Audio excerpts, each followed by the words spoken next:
Nidal Hasan is an American convicted of fatally shooting 13 people and injuring more than 30 others in the Fort Hood mass shooting on November 5, 2009. Hasan was a United States Army psychiatrist and Medical Corps major who admitted to the shootings at his court-martial in August 2013. A jury panel of 13 officers convicted him of 13 counts of premeditated murder, 32 counts of attempted murder, and unanimously recommended Hasan be formally dismissed from the service and sentenced to death. Hasan is incarcerated at the United States Disciplinary Barracks at Fort Leavenworth in Kansas awaiting execution while his case is reviewed by appellate courts. During the 6 years that Hasan worked as an intern and resident at Walter Reed Army Medical Center, colleagues and superiors were deeply concerned about his behavior and comments. Hasan was not married at the time and was described as socially isolated, stressed by his work with soldiers, and upset about their accounts of warfare. 2 days before the shooting, which occurred less than a month before he was due to deploy to Afghanistan,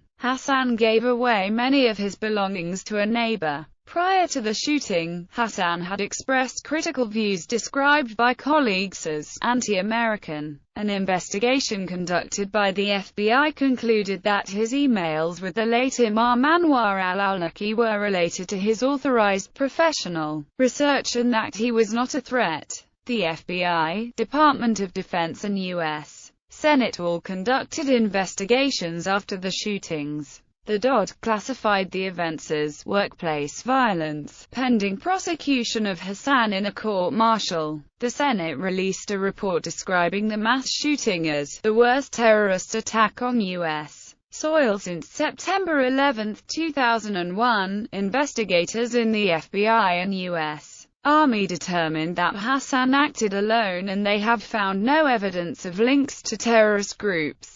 They are satisfied that his communications with Al-Awlaki posed no threat at the time. The decision by the Army not to charge Hasan with terrorism was controversial. Early life. Hasan was born in Arlington County, Virginia, to Palestinian parents who immigrated to the U.S. from Al-Baya in the West Bank. Raised as a Muslim together with his 2 younger brothers, he attended Wakefield High School in Arlington for his freshman year. After his family moved to Roanoke in 1985, he attended William Fleming High School in Roanoke, Virginia. He graduated from high school in 1988. Hasan and his brothers helped their parents run the family's restaurant in Roanoke. Their father died in 1998 and their mother in 2001. As adults, one brother continued to live in Virginia and the other moved to Jerusalem. Military service, higher education and medical career. Hasan joined the United States Army immediately after high school in 1988 and served 8 years as an enlisted soldier while attending college. He graduated from Virginia Tech in 1997 with a bachelor's degree in biochemistry. He gained admission through a selective process for medical school at the Uniformed Services University of the Health Sciences. After earning his medical degree in 2003, Hasan completed his internship and residency in psychiatry at Walter Reed Army Medical Center. While an intern at Walter Reed, he received counseling and extra supervision. He studied for a Master in Public Health degree at USUHS with a 2-year fellowship in disaster and preventive psychiatry at the Center for Traumatic Stress at USUHS, which he completed in 2009. In May 2009, Hasan was promoted from captain to major. Before being transferred to Fort Hood in July 2009, he received a poor performance evaluation. In his trial, one of the witnesses acknowledged that his performance has been graded as outstanding. According to the Washington Post, Hasan made a presentation titled "The Quranic Worldview as It Relates to Muslims in the U.S. Military" during his senior year of residency at Walter Reed, which was not well received by some attendees. He suggested that the Department of Defense should allow Muslims, Sikh soldiers the option of being released as conscientious objectors to increase troop morale and decrease adverse events. On a previous slide he explained that adverse events could be refusal to deploy, espionage, or killing of fellow soldiers.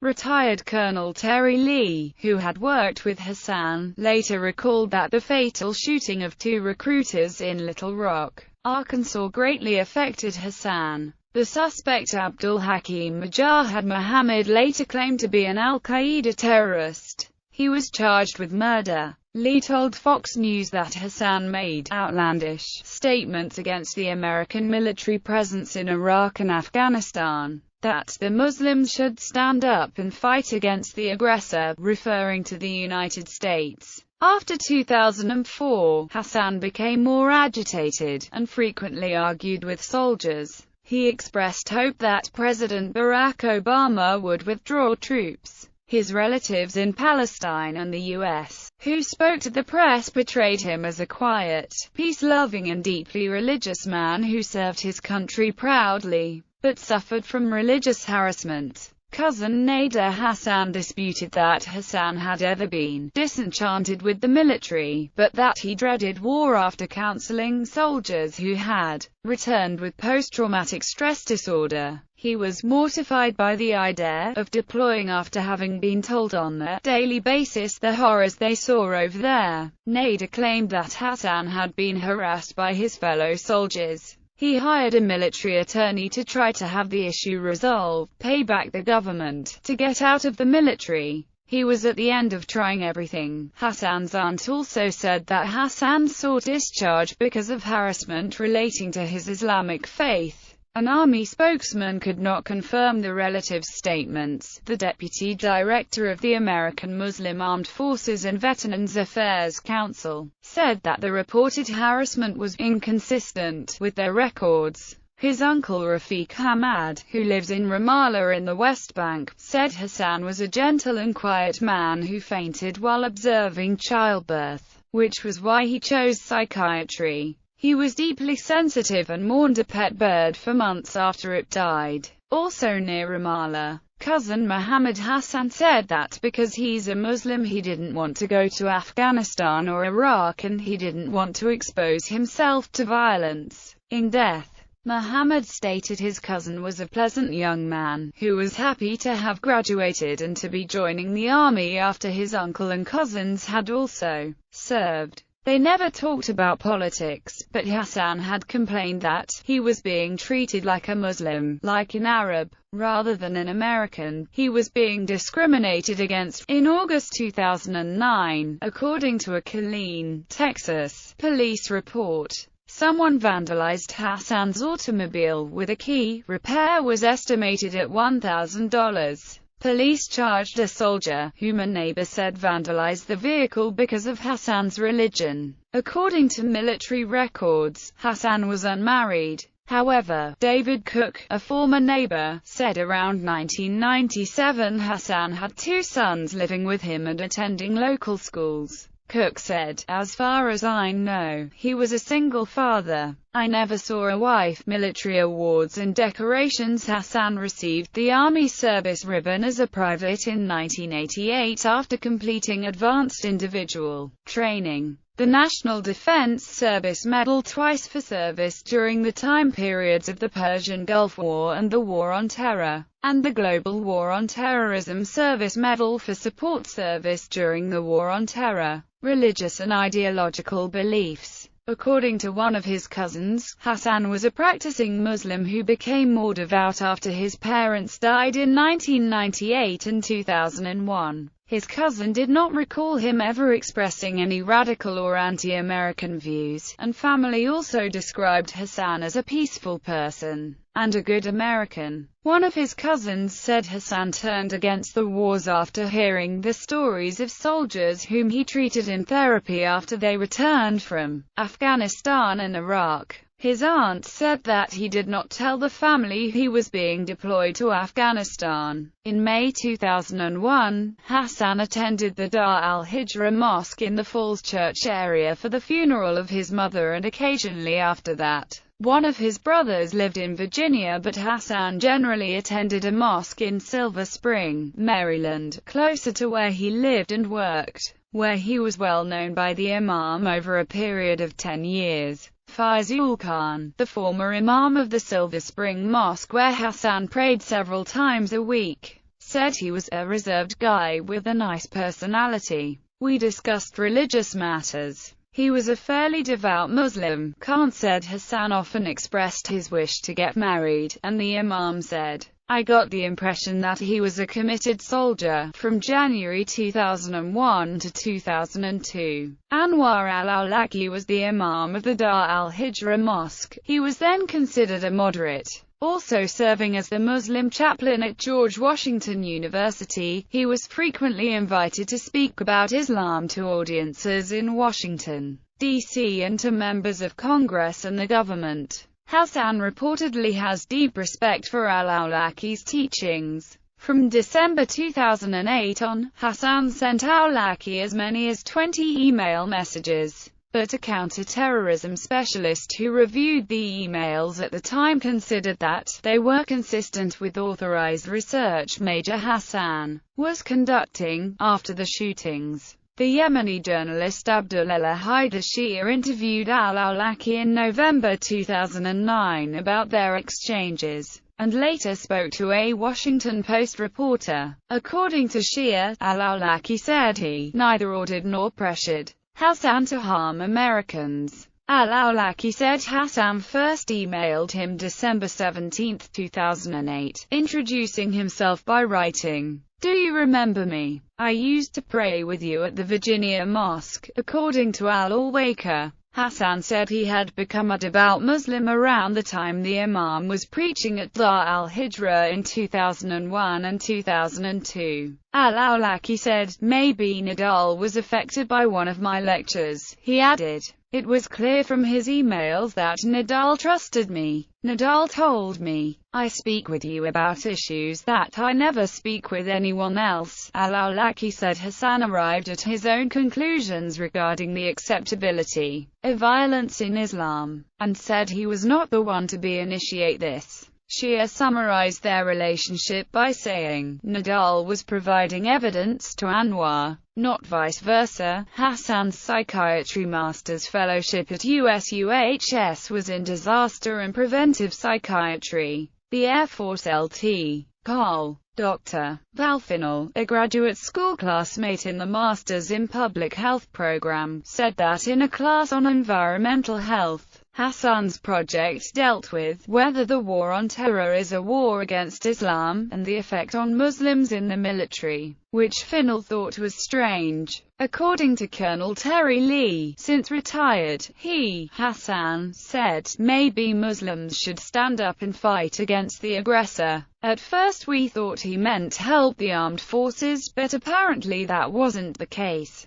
Other times he would make comments we shouldn't be in the war in the first place." Hasan's business card left in his apartment describes him as a psychiatrist specializing in behavioral health, mental health, life skills, and contains the acronym SOA. According to investigators, the acronym SOA is commonly used on jihadist websites as an acronym for Soldier of Allah or Servant of Allah, and SWT is commonly used by Muslims to mean Subhanahu wa ta'ala. A review of Hasan's computer and his multiple email accounts has revealed visits to websites espousing radical Islamist ideas. A senior law enforcement official said, prior to the Fort Hood shooting, Hasan had come to the attention of federal authorities at least 6 months before the attacks. because of internet postings he appeared to have made discussing suicide bombings and other threats, though authorities did not at the time definitively tie the postings to him. The postings, made in the name of Nidal Hasan, likened a suicide bomber to a soldier who throws himself on a grenade to save his colleagues, and sacrifices his life for a more noble cause. No official investigation was opened.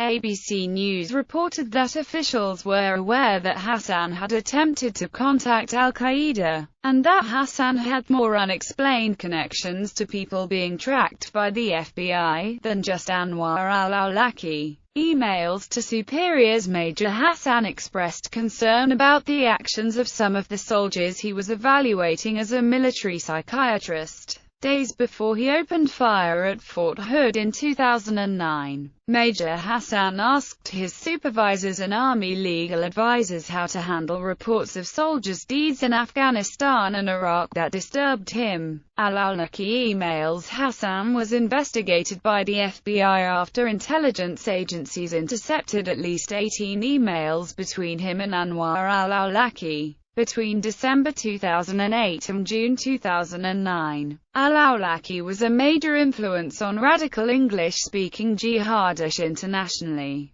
and contact with him by an American officer would naturally raise concerns. In one of the emails, Hasan wrote Al-Awlaki, "I can't wait to join you in the afterlife." Hasan also asked Al-Awlaki when jihad is appropriate, and whether it is permissible if innocents are killed in a suicide attack. In the months before the shooting, Hasan increased his contacts with Al-Awlaki to discuss how to transfer funds abroad without coming to the attention of law authorities. A DC-based Joint Terrorism Task Force operating under the FBI was notified of the emails. Its Defense Criminal Investigative Service personnel reviewed the material. Army employees were informed of the emails, but did not perceive any terroristic threat in Hasan's questions. Instead, they viewed them as general questions about spiritual guidance with regard to conflicts between Islam and military service, and judged them to be consistent with his legitimate mental health research about Muslims in the armed services. The assessment was that the material did not call for a larger investigation. Defense Department higher-ups said they were not notified of the investigations before the shootings. A senior government official said to ABC News that Hasan had contact with other people being tracked by the FBI, who have not been publicly identified. In October 2008, Charles Allen, U.S. Undersecretary of Homeland Security for Intelligence and Analysis, had warned that Al-Awlaki targets U.S. Muslims with radical online lectures encouraging terrorist attacks from his new home in Yemen. After the Fort Hood shootings took place and news of the emails became public, Allen, no longer in government, said, "I find it difficult to understand why an army major would be in repeated contact with an Islamic extremist like Anwar al-Awlaki,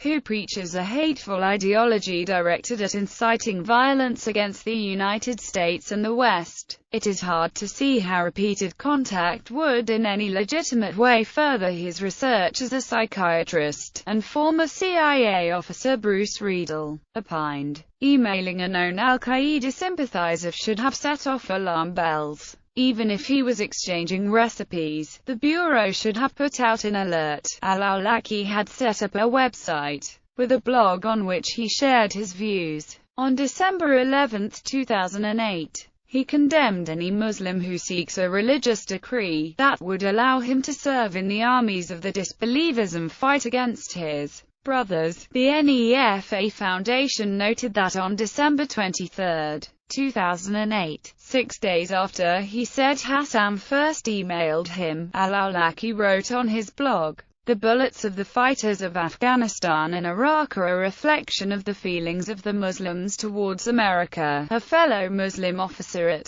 Fort Hood said Hasan's eyes lit up when speaking about Al-Awlaki's teachings. Some investigators believe that Hasan's contacts with Al-Awlaki are what pushed him toward violence at a time when he was suffering depression and stress.